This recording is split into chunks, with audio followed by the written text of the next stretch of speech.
गतकाली चतुर्थ थर पर राज्य बीजेपी सभापति भाव निर्वाचित होते मनमोहन सामल आ दायित्व ग्रहण करने पर से गोटे कथा कही जहाँ समस्त नेता और कर्मी को बेस उत्साहित करथिला। से कहिथिले आमे सोइबुनी कि सुआई देबुनी, जहाको नै आज मुह खोलिछन्ते खोर्धा विधायक प्रशांत जगदे। से मनमोहन सामलकर प्रशंसा करबा सह से कहिथिबा कथाटीर प्रकृत अर्थ को बुझाई दैछन्ते। एहा सह आगामी दिन में आसुतबा पंचायत निर्वाचन रे बीजेपी तार दम देखाइबो बोली से स्पष्ट कहि दैछन्ते। केवल सेतिक नुहे, प्रशांत जगदे विरोधी को पूरा पूरी धोई दैछन्ते। बीजेपी आगरे आउ सेभଳି कोनोसी विरोधी दल नाहंती बोली से कहिछन्ते। आउ जेउ माने भी अछन्ते सेमानकर मूलप छुई जाइछि बोली प्रशांत जगदे कहिछन्ते। तेबे आसंतु सुनिलेबा प्रशांत जगदे विस्तृत भाव में कोन कहिछन्ते। भारतीय जनता पार्टी केंद्रीय नेतृवर्ग को धन्यवाद कृतज्ञता जनाया कथा जो गोटे बहुत दिन पर गोटे छात्र नेता जी आज भारतीय जनता पार्टी नेतृत्व नवाक जाउछन्ति। 4 थर है यहाँ चतुर्थ टर्म। बहु अभिज्ञता राजनैतिक क्षेत्र में, सांगठनिक क्षेत्र में, प्रशासनिक क्षेत्र में पूर्ण दायित्वबोधता से महासंघ पाखे रही एवं से दक्षता निश्चित भाव में ओडिशा रे जो भारतीय जनता पार्टी जदिव सरकार आसी तथापि आहरी संगठन मजबूतर आवश्यकता रही तृणमूल स्तर में। आगामी पंचायत निर्वाचन रही से पंचायत निर्वाचन में आमको प्रत्येक वार्ड स्तर को जावाक पड़ो एवं पंचायत प्रतिनिधि बाछा पड़ो, सरपंच समिति मेंबर, ब्लॉक चेयरमैन, जिला परिषद चेयरमैन निर्वाचन अच्छी। तो से भारतीय जनता पार्टी प्रार्थी माने विजय होवार आवश्यकता रही। से मनमोहन सामल नेतृत्व आहरी शक्तिशाली करेबो संगठन को आगू आने एवं परवर्ती पर्याय पुणी आम साधारण निर्वाचन आगामी दिन में सामना करूँ 2029। भारतीय जनता पार्टी आपण मैंने जानिथिबे किछि दिन तले भारतीय जनता पार्टी नेतृवर्ग मैंने गोटे आशा रखिंट ओडिशा रे 120 मिशन 120 से जो लक्ष्यटा रही आगामी दिन में ता प्रतिफलित हम। मोर विश्वास से 120टा 121 हो संभावना रही। ये दृढ़ नेतृत्व आ श्रीजुक्त मोहन चरण माझी जींकर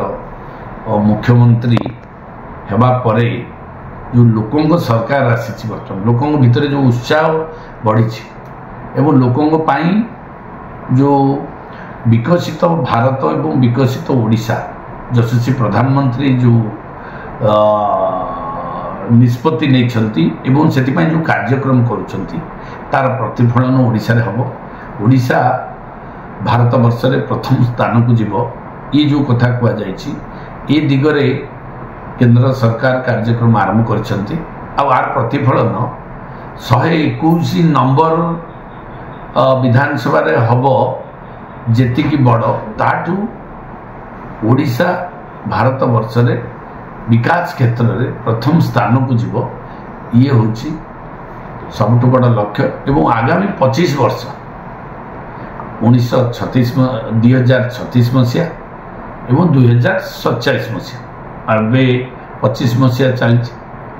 2047 बेलू को आमको 22 वर्ष होता। सर मनमोहन सामल काली सभापति दायित्व नेला कहते आम शोबुनु कि शुआई देबु ना।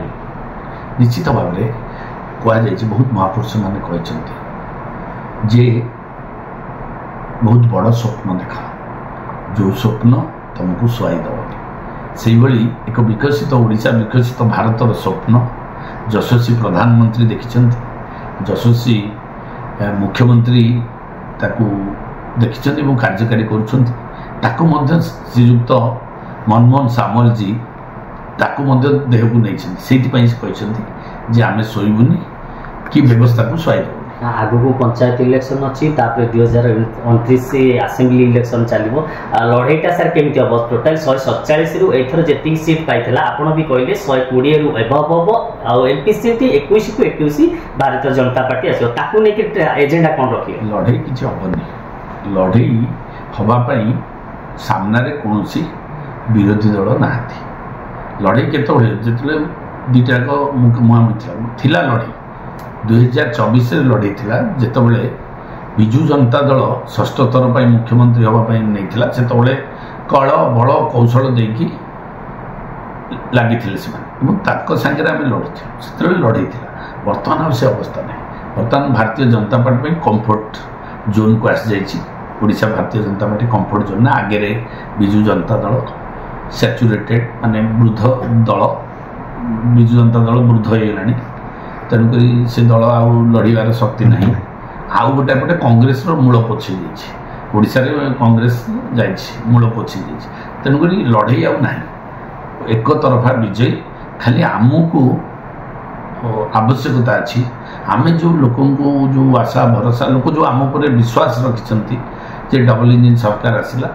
एवं लोकंर परिवर्तन हम व्यवस्था परिवर्तन हम राजनीतिक व्यवस्था परिवर्तन हम प्रशासनिक व्यवस्था परिवर्तन हम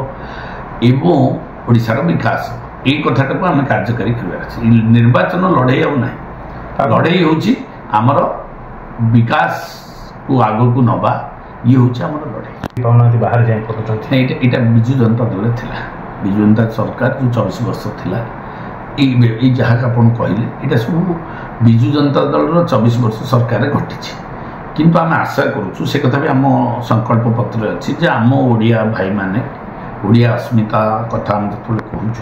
से ओडिया पु मैंने ओडिशा रे रही काम करेंगे परिवार को सुरक्षा देवे स्वामी बापा माँ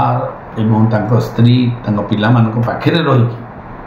काम करेंगे ये हूँ आम संकल्प आज इंडस्ट्रियलाइजेशन ग्रोथ हो कि टूरिज्म सेक्टर रे इंडस्ट्रियल ग्रोथ हो कि एग्रीकल्चर सेक्टर रे इंडस्ट्रियल ग्रोथ हो कि कृषि को प्राधान्य दवा युवपीढ़ी भितर कृषक एवं कृषि क्षेत्र उन्नति करवा कृषक मान सब्सिडी दवा और विभिन्न इंटीग्रेटेड फार्मिंग करी पिला माने कि बढ़िबार बंची पारे आत्मनिजुक्ति केमती हो माँ मान केमती आत्मनिजुक्ति दि जाए पार ता सहित इंडस्ट्री